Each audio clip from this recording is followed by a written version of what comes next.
Assalamualaikum warahmatullahi wabarakatuh. Marilah pertama kali kita manjatkan puji syukur kehadirat Allah Subhanahu wa Ta'ala atas segala limpahan rahmat, karunia, dan hidayahnya. Kita patut bersyukur pada kesempatan pagi hari ini kita bisa berkumpul kembali untuk melaksanakan kegiatan PPI dalam keadaan sehat walafiat. Salawat serta salam tercurah kepada junjungan kita Nabi Agung Muhammad Sallallahu Alaihi Wasallam yang senantiasa kita nantikan syafaatnya kelak di yaumul akhir. Siswa sekalian, pada kesempatan pagi hari ini Ustazah akan membahas mengenai lanjutan dari materi yang kemarin, yaitu terkait dengan mahabbatullah. Sebelumnya Ustazah mengingatkan nanti jangan lupa kalian untuk absen seperti biasa menggunakan Google Form yang sudah Ustazah sharekan. Nah, mari kita mulai. Jadi mahabbatullah itu adalah mengenai cinta kepada Allah Subhanahu wa Ta'ala. Kemarin kita sudah membahas mengenai definisinya, kemudian sekarang kita membahas mengenai lanjutan dari materi tersebut.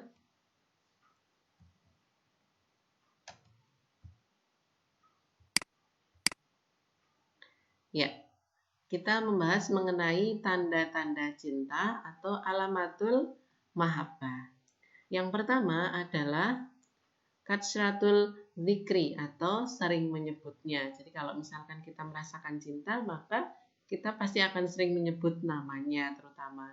Bagi ulul albab, orang-orang yang berpikir, tidak ada yang banyak disebut dan diingat kecuali Allah Subhanahu wa Ta'ala, yaitu orang-orang yang mengingat Allah sambil berdiri atau duduk atau dalam keadaan berbaring, dan mereka memikirkan tentang penciptaan langit dan bumi seraya berkata, "Ya Tuhan kami, tiadalah Engkau menciptakan ini dengan sia-sia.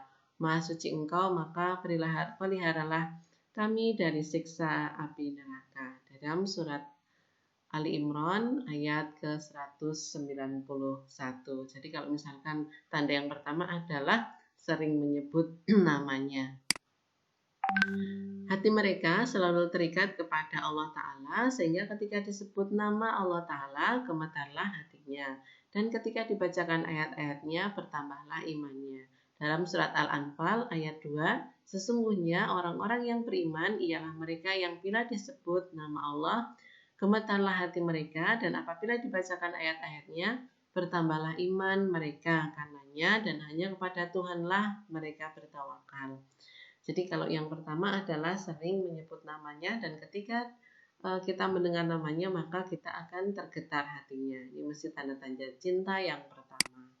Kemudian Rasulullah SAW menganjurkan kepada kita agar membiasakan diri banyak menyebut dan mengingat Allah Ta'ala, sebagaimana disebutkan dalam hadis yang diriwayatkan oleh Abdullah bin Basr radhiyallahu an. Seorang badui datang kepada Nabi Shallallahu Alaihi Wasallam kemudian berkata, "Wahai Rasulullah, sesungguhnya syariat-syariat Islam sudah banyak pada kami.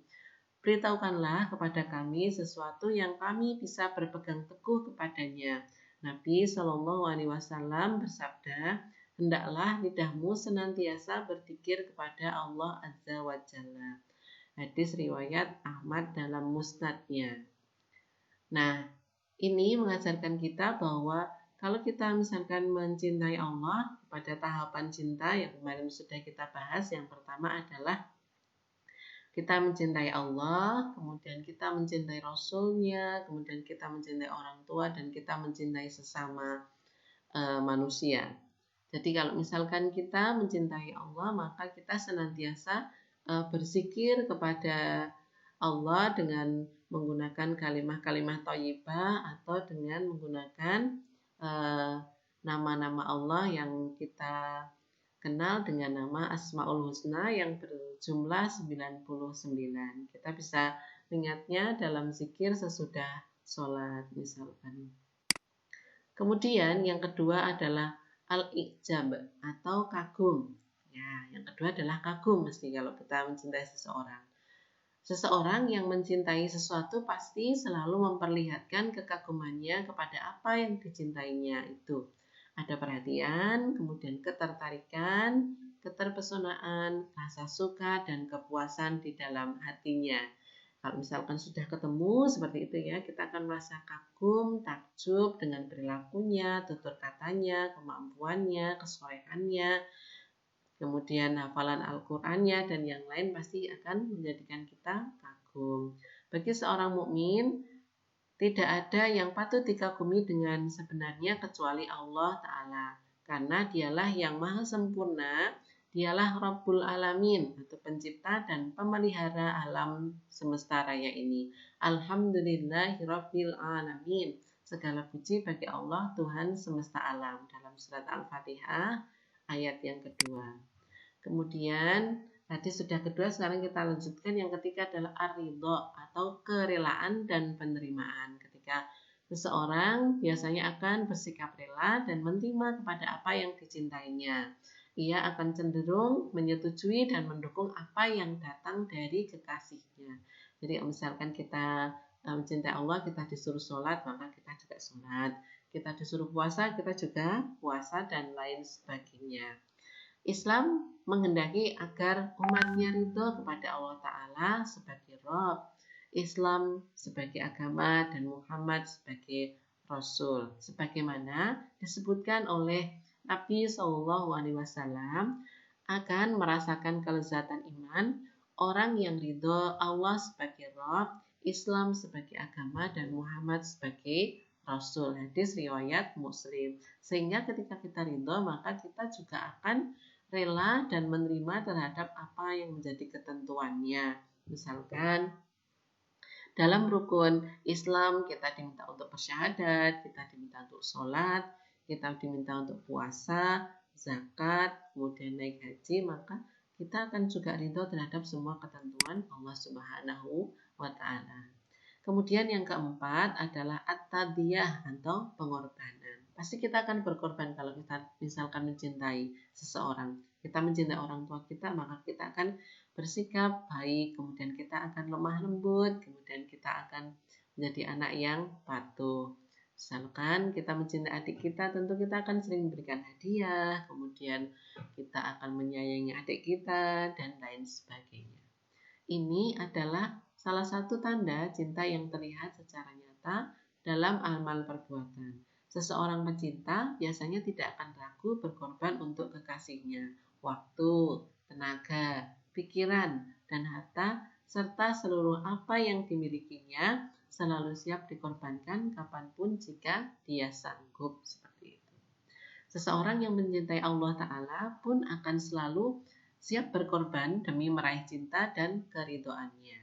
Jadi kalau misalkan kita mencintai Allah, tentu kita akan beribadah dengan baik. Pengorbanan waktu kita untuk ibadah, kemudian pengorbanan membaca Al-Quran, kemudian pengorbanan untuk puasa, dan lain sebagainya, agar kelak kita nanti bisa bertemu Allah di jannahnya atau di surganya Allah. Dan di antara manusia ada yang mengorbankan dirinya karena mencari keridhaan Allah, dan Allah Maha Penyantun kepada hamba-hambanya. Quran Surat Al-Baqarah ayat 207. Kemudian kita lanjutkan, yang kelima adalah al-khauf atau takut. Kemudian dilanjutkan dengan yang keenam adalah ar-roja atau berharap. Seorang pecinta biasanya merasa takut, cemas, dan penuh harap terhadap apa yang dicintainya. Dia merasa takut jangan-jangan cintanya tidak berbalas atau ada kelakuannya yang tidak disenangi oleh kekasihnya.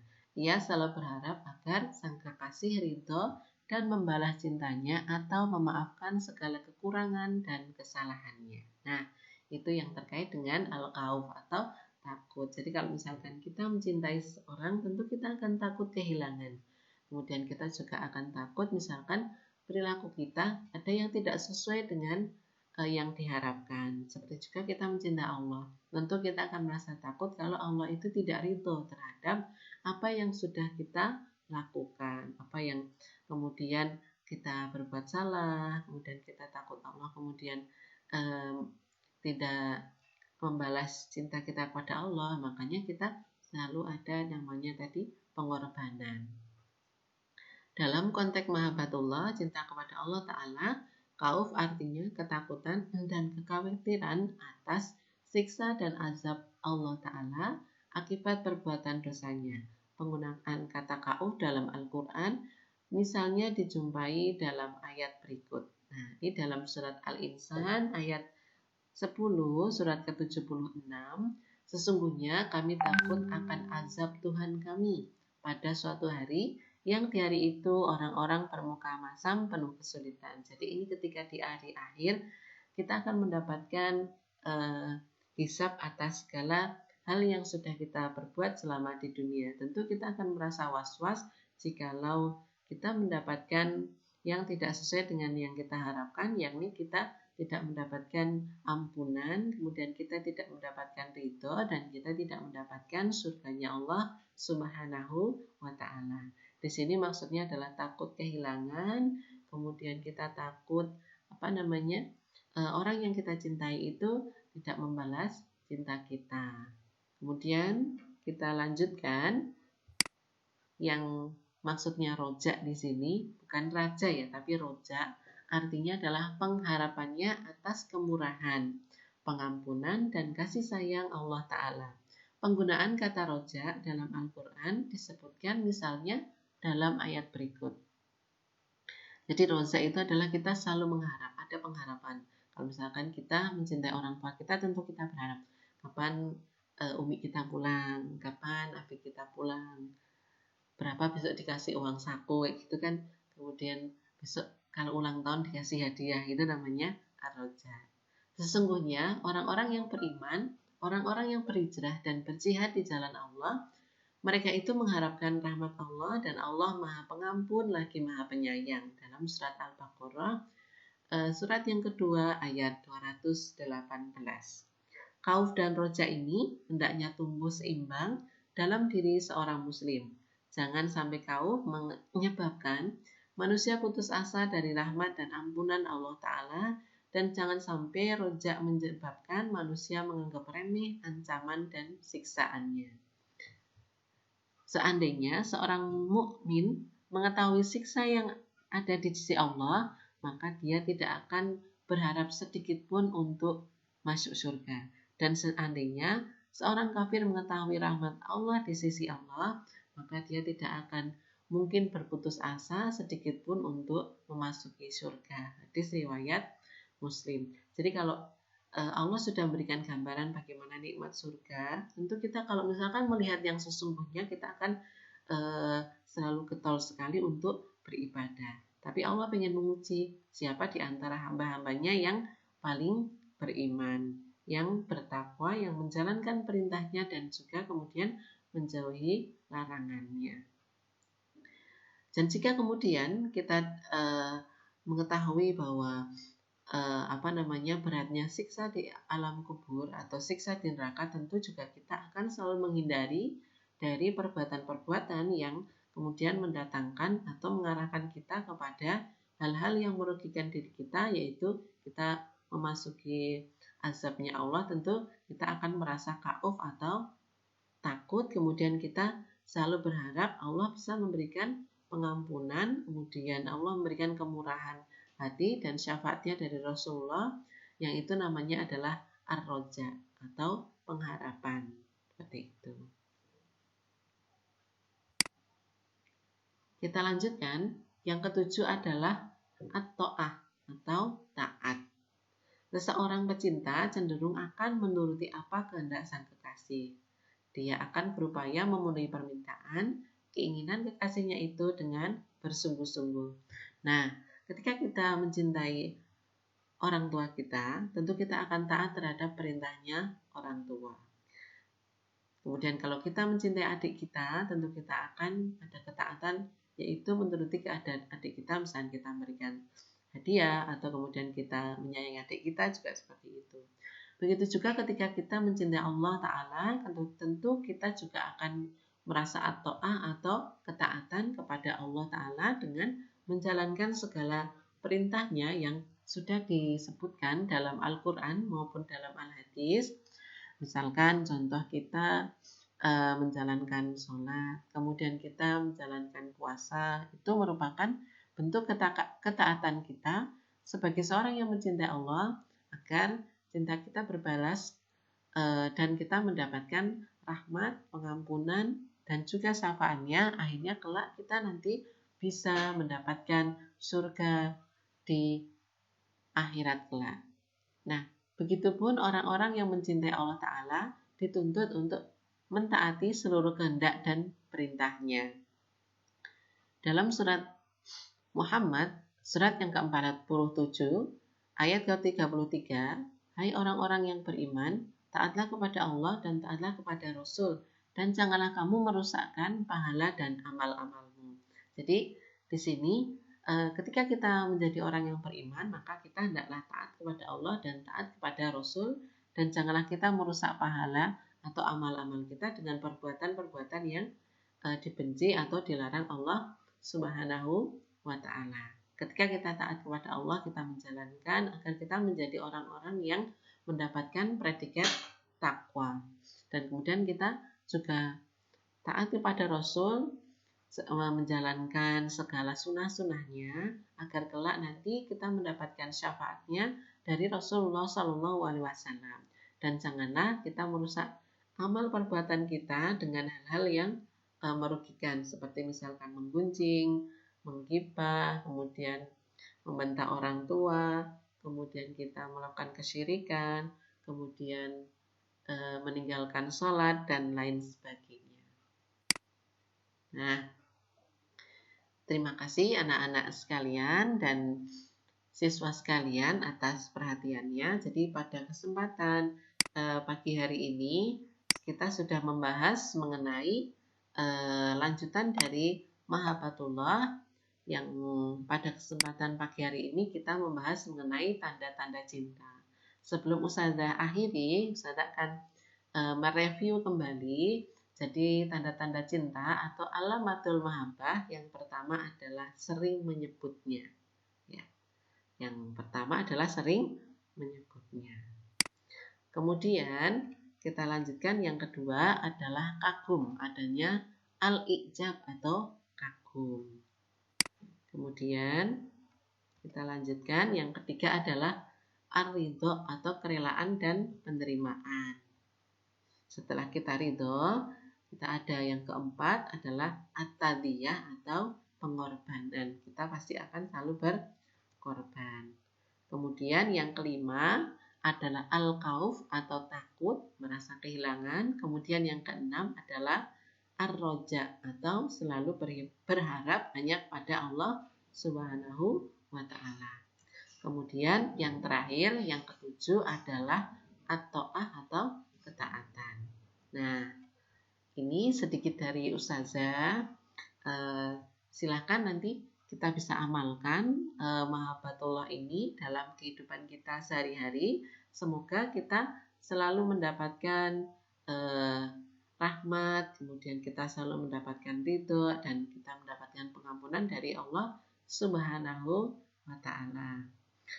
Siswa sekalian, Ustazah mengingatkan kembali, silakan nanti materinya kalian resum, kemudian nanti bisa diuploadkan saat presensi menggunakan Google Form.